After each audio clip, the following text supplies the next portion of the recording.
प्राथमिकता इस बात की होगी कि बलरामपुर एक चरागाह बन गया था और यहाँ जब भी कोई जनता की किसी सुख दुख से नेताओं को कुछ लेना देना नहीं था।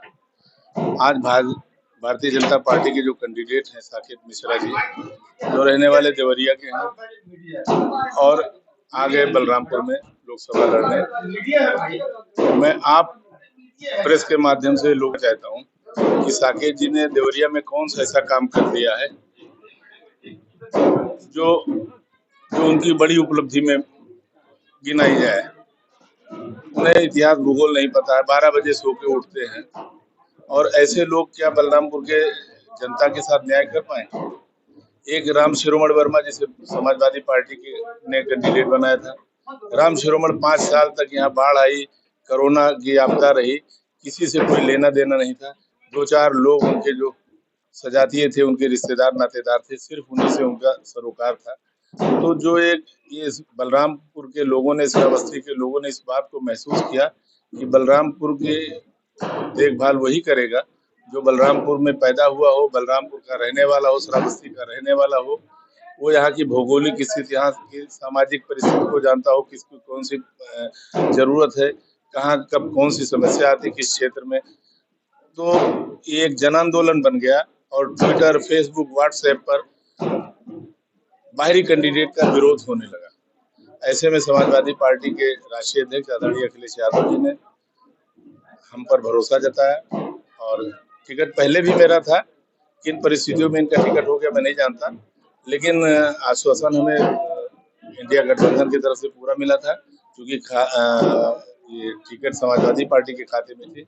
इसलिए दोनों नेताओं ने, शीर्ष नेतृत्व ने, कांग्रेस और समाजवादी के लोगों ने मन बना रखा था कि जहां अच्छे कैंडिडेट होंगे जिस पार्टी को, उसमें कोई सिंबल, कोई मायने नहीं है। तो ऐसे में हमारे यहाँ उज्जवल रमण को कांग्रेस ने दिया और मुझे समाजवादी पार्टी ने मेरे ऊपर भरोसा जताया और मैं आपको विश्वास दिलाता हूँ, जिन आशा और विश्वास के साथ समाजवादी पार्टी के राष्ट्रीय अध्यक्ष आदरणीय अखिलेश यादव जी ने हम पर भरोसा जताया है, उनके भरोसे को मजबूत करूंगा, दुगना करूंगा और बलरामपुर के लोगों की जो चाहत है, जो हमारे दिल में एक जज्बा है कि बलरामपुर के लोगों का सम्मान हो, जो कम से कम 10 साल के भाजपा शासन में लोगों का सबसे ज्यादा जो अगर कुछ नुकसान हुआ है तो लोगों के सम्मान के साथ खिलवाड़ हुआ है।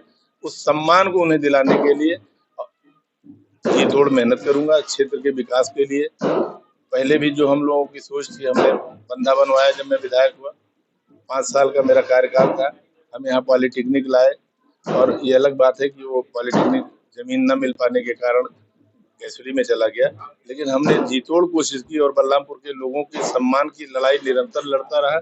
बलरामपुर के लोगों की दुख और परेशानी में हमेशा शामिल होता रहा और वही चीज निरंतर जारी रहेगा। एक बात मैं आप सबके माध्यम से कहना चाहता हूँ, ये टिकट मेरा नहीं है। ये टिकट 25 लाख लोगों को, उनकी भावनाओं को ध्यान में रखते हुए अखिलेश जी ने दिया है और ये टिकट बलरामपुर की आवाम का है, बलरामपुर के सम्मान का है, बलरामपुर के जज्बात का है, बलरामपुर के लोगों के अधिकार का टिकट है और मैं आप सबको विश्वास दिलाता हूँ कि उनके अधिकार, उनके सम्मान और जो उनका विश्वास है उसे मैं टूटने नहीं दूंगा।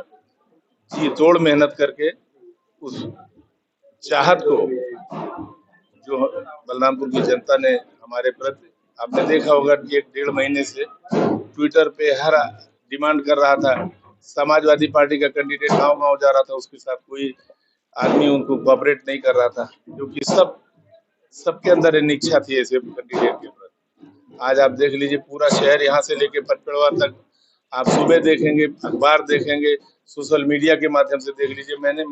मैं तो बहुत एक आम कार्यकर्ता हूँ, लेकिन सब लोग होली और दिवाली और ईद की तरह आज जश्न मना रहे हैं, तो कहीं ना कहीं कुछ ना कुछ तो कमियां रही होंगी। और मैं जनता की जो अपेक्षा है, जो हमसे वो चाह रही है, मैं आप सबके माध्यम से विश्वास दिलाता हूँ कि उनकी अपेक्षाओं पर मैं खरा उतरूंगा, उनके विश्वास को कम नहीं होने दूंगा। बहुत बहुत धन्यवाद।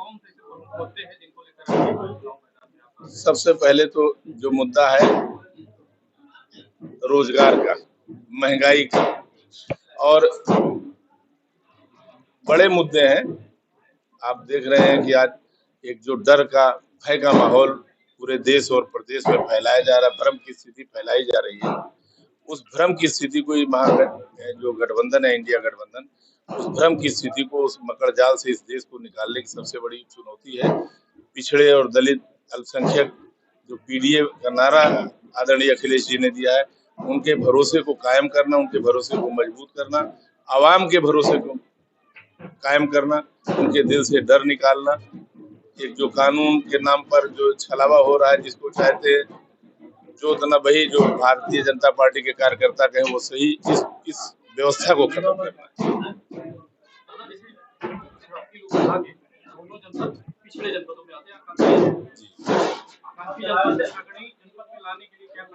सबसे पहले जो है शिक्षा में सुधार, जागरूकता के माध्यम से। आपने देखा होगा बहुत कुछ जिम्मेदार हमारे नेतागण रहे।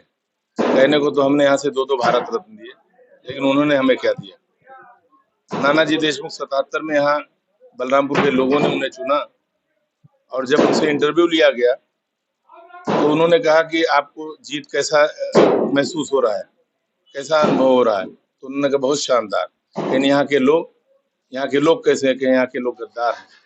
लोगों ने पूछा क्यों? कहा उन्होंने अपनी महारानी को हरा दिया। क्योंकि सारा सेटअप आज भी आज़ादी के 75 साल से ज्यादा हो गए हैं, आज भी जितनी बुनियादी चीजें जो रियासत के टाइम पर थी, हमारी रियासत बलरामपुर राजा दूरदर्शी थे। आप देखिए नहरों का जो जाल है, जो बड़े बड़े बंधे हैं, आज भी सड़कें जो आपके जयनगरा गांव है, आप देखिए कि दिल्ली के पैटर्न पे उस गांव को जो है बसाया गया था। 25-25, 30-30 फुट की गलियां हैं उस गांव में, तो दूरदर्शी लोग थे। और वही नानाजी देशमुख जी ने 160 बीघा जमीन उन्हीं महारानी ने दान दी गया। उसी 160 बीघा जमीन को 60 बीघा जमीन नानाजी देशमुख जी ने बेचवा करके चीनी मिल वालों को दे दिया, और बाकी में 100 बीघे में उन लोगों का काम चला। उससे क्या मिला जिले को? अटल जी हमारे यहाँ मूर्धन्य व्यक्ति थे, यहाँ से राजनीति की सफर शुरू करके प्रधानमंत्री तक की कुर्सी पर पहुंचे। और जब बलरामपुर के लोग उन्हें गए मिलने के लिए कि अटल जी बलरामपुर से राजनीति का सफर आपका जो शुरू हुआ, देश के सर्वोच्च पद पर आप आसीन हैं, तो आप बलरामपुर के लिए कुछ दीजिए। बलरामपुर ने आपको बहुत कुछ दिया। तो उसमें अभी भी आनंद उपमन्यु जी बैठे हैं, उसमें स्वर्गीय मदन मोहन शर्मा जी थे, मुकुंद चंद जी थे, बलरामपुर के जो अटल जी के उस समय के सहयोगी थे, सब लोग गए थे। तो अटल जी ने भी कहा था बलरामपुर के लोगों ने हराया भी था। ऐसी सोच हमारे लिए रखने वाले लोग, कहीं ना कहीं हम सबसे पहला तो हमें ये करना है कि जो बलरामपुर से जो चरागाह का जो लेबल लगा हुआ है, उस लेबल को मिटाना है। बलरामपुर के लोगों को कम से कम ये समझ आई कि हमारे घर का बेटा, हमारे क्षेत्र का बेटा, हमारे जिले का बेटा जो इस जिले में पैदा हुआ है, उसे इसके विकास की, इस जिले के लोगों के सम्मान की चिंता होगी। और ये पहली बार बलरामपुर के लोगों में ये जन भावना घर कर गई है। ये बलरामपुर के लिए सबसे सुखद एहसास है, श्रावस्ती के लिए सुखद एहसास है। हम लोग कहने के लिए इतने जितने भी एमपी हुए, बिन्नू पांडे जी, रिजवान जहीर जी और चंद्रभान मणि जी के अलावा सब तो बाहर के लोग हुए। सब लोगों ने चरागाह बना करके आए, अपना आए राम गया राम होते चले गए। तो कम से कम आज अखिलेश जी ने हमें टिकट नहीं दिया है। बलरामपुर की और श्रावस्ती की 25 लाख की जो आबादी है, जो 20.5 लाख मतदाता है, उनकी भावनाओं की जीत हुई है। ये टिकट बलरामपुर और श्रावस्ती के अवाम का है, टीपू सिंह का टिकट नहीं है। रोजगार की अपने यहाँ बहुत सारी संपदा है, प्राकृतिक संपदा कोयला, तो अगर इसको डेवलप किया जाए तो इसकी वजह से एवज में काफी रोजगार यहाँ डेवलप हो सकता है। इसको देखिए, लेकर आपके क्या प्रयास हैं? अब जो भी सार्थक प्रयास होगा वो सब किया जाएगा। अभी तमाम चीजें हैं, जैसे हमारे यहाँ वनों का क्षरण हो रहा है, नाले सब पटे पड़े हैं और जो नालों में जो है मिट्टी और पत्थर के भर जाने से नालों का जो पानी का बहाव होता है, तो जो अच्छे जो जंगल का जो दूसरा भाग है उसको भी इस कवरिंग के द्वारा, पानी के बहाव के द्वारा उसका भी क्षरण हो रहा है। तो ये सब चीजें अगर कोई विजन वाला व्यक्ति होगा, इसको एनजीटी में ले जा करके, पर्यावरण विभाग में ले जा करके मंत्रालय में अप्रोच करेगा, तो उन नालों की सफाई होगी, जिससे जो कृषि योग्य भूमि है, जो अच्छा जंगल है, जो भरा वन है, उसको नुकसान ना हो, लोगों को रोजगार मिले।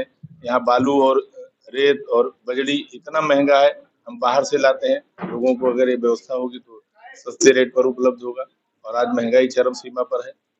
उस महंगाई से निजात मिलेगी देश की जनता को, प्रदेश की जनता को, जिले की जनता को।